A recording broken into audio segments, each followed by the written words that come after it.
Tere! Olen Merle Randla ja õpetan teile, kuidas kanga kõige väiksematest tükkidest uut kangast luua.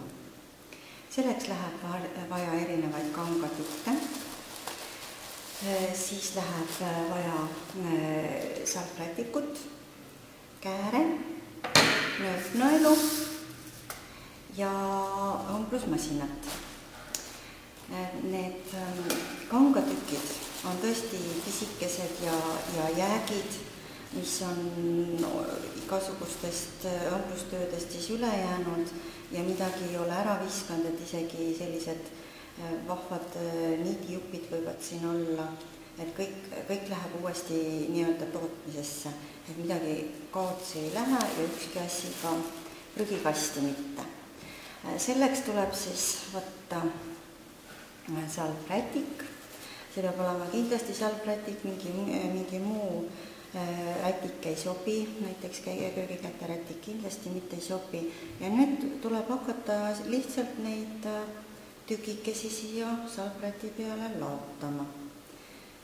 See on jälle vabalt igaühe oma looming, kuidas siis neid ja võimalikult tihedalt, et siis võib ka tekitada mingisuguse õrna tausta, aga mitte midagi ei juhtu, kui siin jäävadki sellele kangale ka mõned augud sisse, et ongi vahvam pärast mõelda, mis sellest siis edasi saab.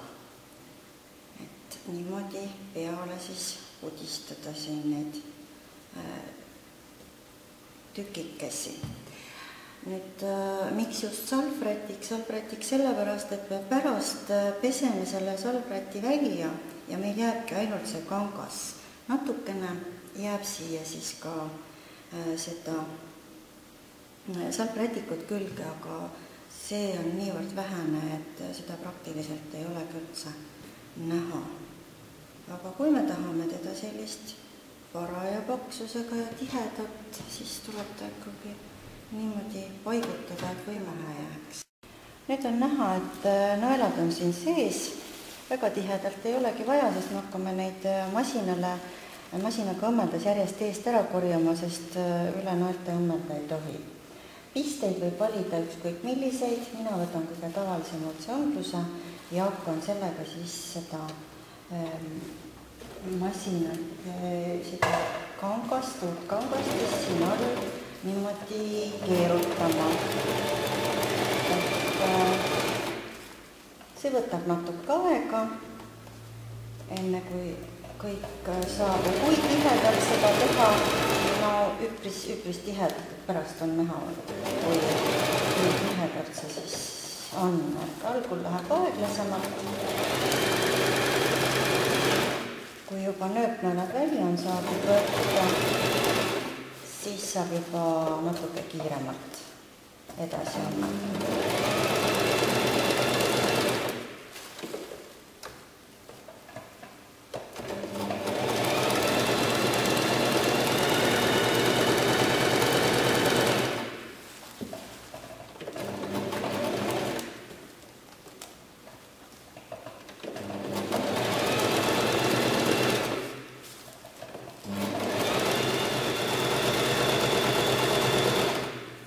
Nüüd on näha, et siin on päris palju juba õmmeldud ja nüüd saab päris kiiresti õmmelda.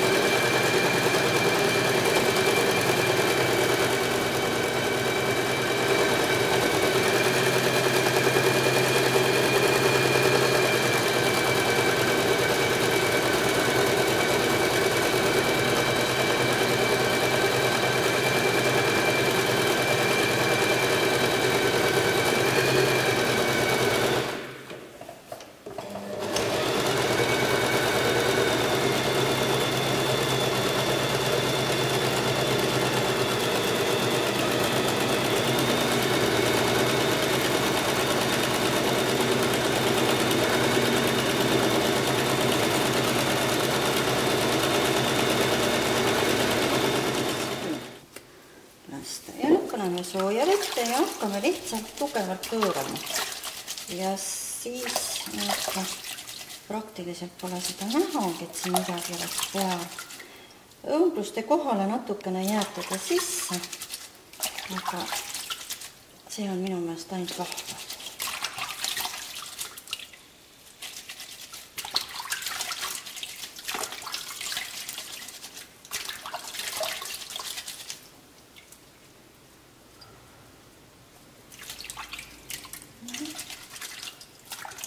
Vees on juba näha need põljud. Need on tunda ka, kus on see kangas hõredam, kus ta läbi paistab.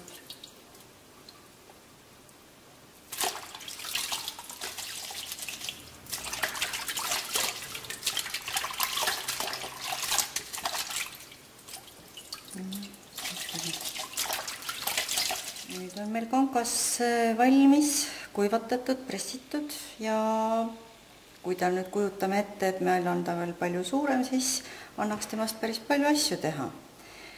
Mina olen nüüd nendest väikestest tükkidest teinud ka selliseid pisikesi lillekesi, mis on siis vastava kostüümi jääkidest tehtud ja siis nad saavad hästi natukene jälle teist tooni ja samas on nad hästi ühtesulavad kostüümiga.